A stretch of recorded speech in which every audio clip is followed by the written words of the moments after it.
Hi everybody, I'm Emily Fowler. I want to welcome you today, and we have a special guest in our studio who's going to be here for a special event this evening as part of our Master Chef series here on the campus of Johnson County Community College. I want to welcome Debbie Gold to the studio. How are you today? I'm doing great. Great. I'm happy to be here. We're glad to have you. Now, you're going to be here doing our Master Chef series, in which you're going to be working with our culinary and hospitality management students to do a special dinner. But let's talk about that in a couple of minutes. First, I'd like to hear from you about kind of how you got started. How did you know that you wanted to get into cooking and be a chef? Well, I always cooked, actually, growing up. I never liked making things out of boxes. I didn't want the cake mix. I wanted to make it from scratch. Made cookies and cakes, actually, growing up all the time. And for whatever, how that happens, I just was very attracted, and I guess had somewhat of a knack for it even as a child. So from what you've told me, really nobody else in your family was kind of guiding you and leading you into that. It was more that it really kind of came just from you. Yeah, no, in my family, nobody was in the industry. My mother was not very fascinated about cooking. She had her family. She, cooked to feed her family, but it wasn't a passion at all. And for whatever reason, I always enjoyed doing it. That's great. And you grew up, you said, in the Chicago area. I grew up in the northern suburbs of Chicago. And then, so how did you get into the culinary industry? Was that a college-related thing? Sort of. I knew after I graduated high school that I wanted to go to a cooking school, which is, back in the day, was not as popular as it is now. And for my parents, it was okay to do, but I had to have a college education. And then I could go on to cooking after that, but I had to have a college education. And seeing how I really wasn't looking to do that, and being told by my parents I was going to do it, I actually have a restaurant management degree from the University of Illinois in Champaign-Urbana. So I kept it related to the industry. And did they, I'm thinking they probably thought that was going to be a backup of some other industry. Maybe if you didn't get into cooking and do well, you could be a teacher or something like that, maybe. Yeah, possibly. I know that, my dad's parents were immigrants to the country, and my dad went to, actually, University of Illinois also, and sort of made himself that way. And so for him, it was very important that his children had a college degree.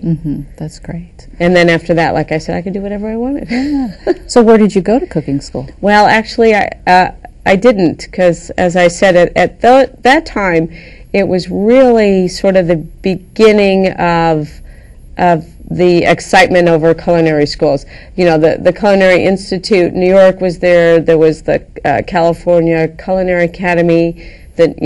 So there were some other schools that were very established and had great reputations, but it wasn't as important, or employers didn't look for that as much as they do now. So my whole goal actually was to go to France. When I was in college, I went and I applied for a job, and I'm not a big statured, physically woman. You're petite. That's good. That's okay. And I went, and I did my hair and the makeup and dressed nicely, and I went and applied for a cook's job, and the chef looked at me and was like, "Oh, honey, you might break a nail." And I was like, "Oh, yeah, but I still know I can do it. Are you going to hire me?" So I was more an expediter at the time, where I organized all the tickets and made sure the food went out. And that's when I decided if somebody was going to take me seriously, I had to figure out how to get over to France. And that's what I did. Wow. So that was after you'd finished your college education? After I finished my college education, there's a school, it's called L'École Hôtelière de Tonne-l'Hermitage, which is in Tonne-l'Hermitage, which is right on the Rhone Valley. And in France, schools are trade schools. Cooking schools are actually trade schools. I think I was 23 or 24 when I went, and the oldest kids at that school, I think, were 19. And in a sense, it's a high school, but the kids live there, and so not only do they learn all their normal academic classes, they also either learn culinary or front of the house, because in France, a server is a career, and they take it very seriously. So that's also part of the program. So I found a way to go to the school, and all I had to do really was the culinary program. And then the teachers there helped me find positions in different restaurants where I could, what we call a stage, where I could work in the different restaurants for a month or so or longer, and then learn in a kitchen. So you're actually learning on the job as Right. well as going to the school to learn Right. through classes. Right. Well, so did you continue to bake and do pastries during that time? I did everything. You know, I felt lucky enough to be placed in the restaurants that wherever they placed me is what I did. And, you know, one restaurant I would do just pastries, another one, you know, I was on the fish station. It just depended what kitchen I was in. I see. So by the time you had finished that training, you were really well-rounded and you could do just about anything. So did you then work in France for a while, or did you come back to the United States? Kind of back and forth. I was in France for 2 years, and that's when I worked in a lot of different restaurants. And then actually I came back to Chicago. Charlie Trotter just opened his restaurant, if people can imagine that. And I got a job there, and I worked in his kitchen for 2 years. I also worked every station in Charlie's kitchen, which included pastries, because whatever, I had a knack for that as well. But I didn't necessarily want to be just a pastry chef. And, you know, when I was doing pastries, I kept looking over at the savory side going, oh, that looks really cool. And then when I was on the savory side, I was always looking at the pastry going, wow, I wonder what they're doing over, you know. Yeah. So I always had an interest. So I worked in pastries at Charlie's, I think, for 6 to 8 months at the time I was there. And then but I also worked all the savory stations. And then I had the chance to go back to France.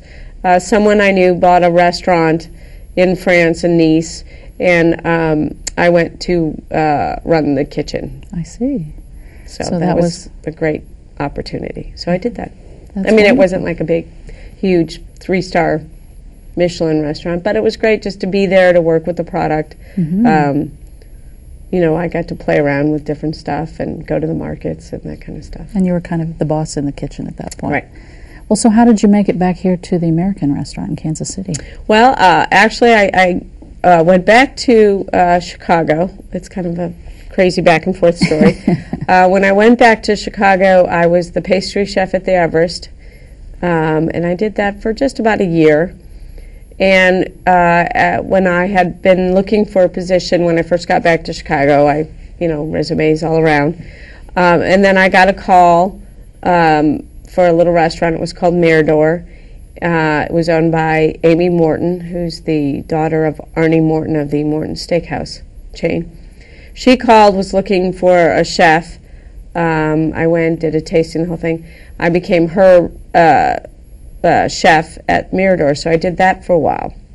And then a couple years later, Amy decided she was going to get out of the business, so was going to sell her restaurant. And then it was kind of looking for a job. And that's when, through a recruiter, I found out about the American restaurant. Okay. And then you were at the American for several years after that. I was there for almost 7 years. I came in 1994, and I left 2001. Okay. And what did you do in 2001? 2001, I left to open up my own restaurant. It was called 40 Sardines. Yeah, and folks in Leawood and Overland Park would probably know that place well. Yeah, and it was great. I loved it. I bet. It was a lot of fun.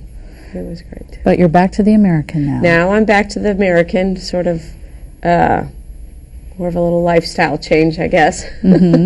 Because, I have 2 children, so it was raising my kids, running a restaurant, got to be a little more than I could do. I didn't feel like I was in the restaurant enough, which I think I was there all the time, and I didn't feel I was with my children all the time, or enough of the time. So, I just had to make a choice. Yeah, so it's a And good balance so now. it was a great opportunity to go back to the American.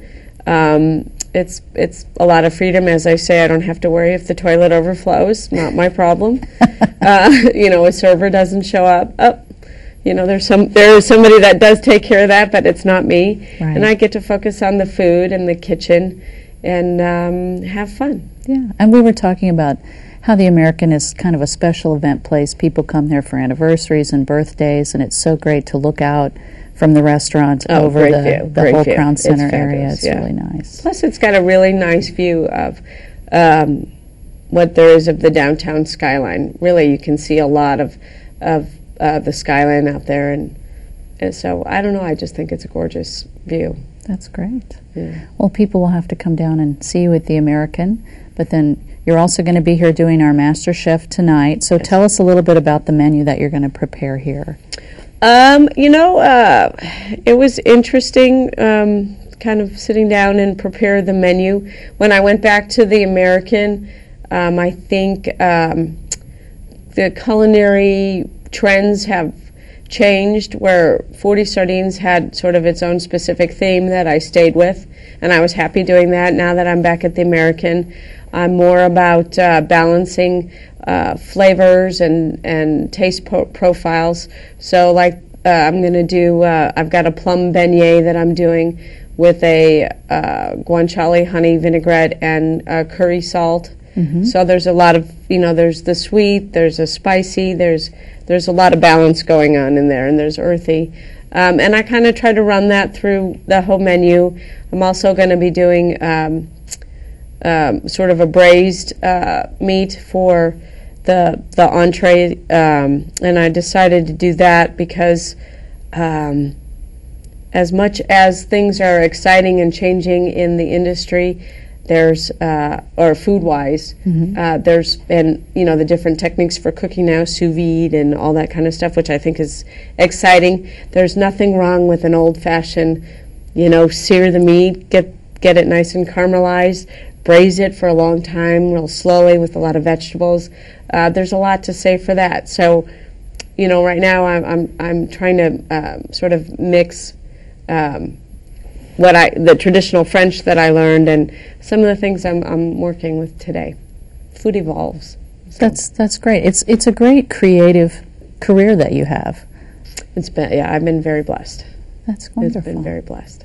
Well, thank you again for coming in today. We're so glad that you're going to be here and working with our students and providing a special meal for folks in the community. It's been great to talk with you. Oh, well, thank you. I'm excited for tonight to happen. Great. And thanks to all of you for tuning in today. I've been with Chef Debbie Gold, who will be here this evening on the campus for the Master Chef series as part of our Culinary Initiatives program. And if you'd like more information about that, you can call the JCCC Foundation. It's 913-469-3835. We'll have more information on future events as they happen. Thanks for tuning in.